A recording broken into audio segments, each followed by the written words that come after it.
देखिए लोगों, इस रागनी में कवि ने बताया कि इस मतलबी दुनिया में ऐसे ऐसे लोग हो रहे हैं कि जित बैठे उससे की जड़ काटे जावे हैं। तो इस रागनी में कवि ने क्या कहा, क्या बताया भला?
पहली कली में बताया, अब बिल्ली जब रास्ता काट जावे बिना ख्याल में लोग वो बदनाम कर रहे हैं। जो असली रास्ता काटे वो मानस का मानस रास्ता काटे है। तो पहली कली में क्या कहा, क्या बताया भला?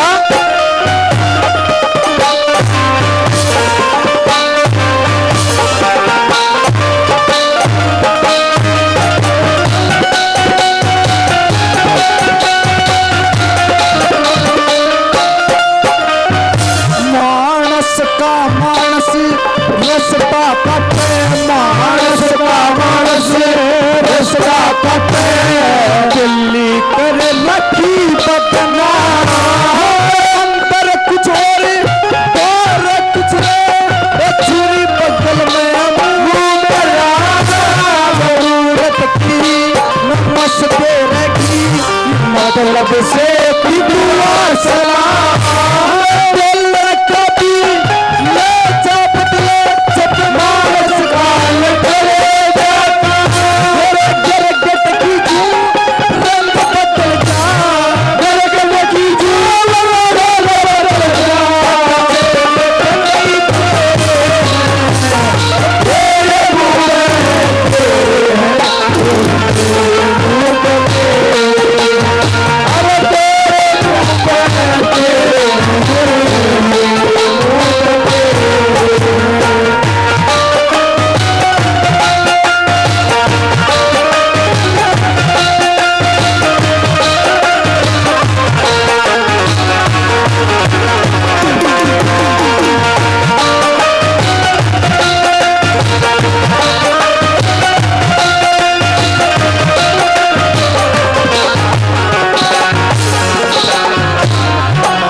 सब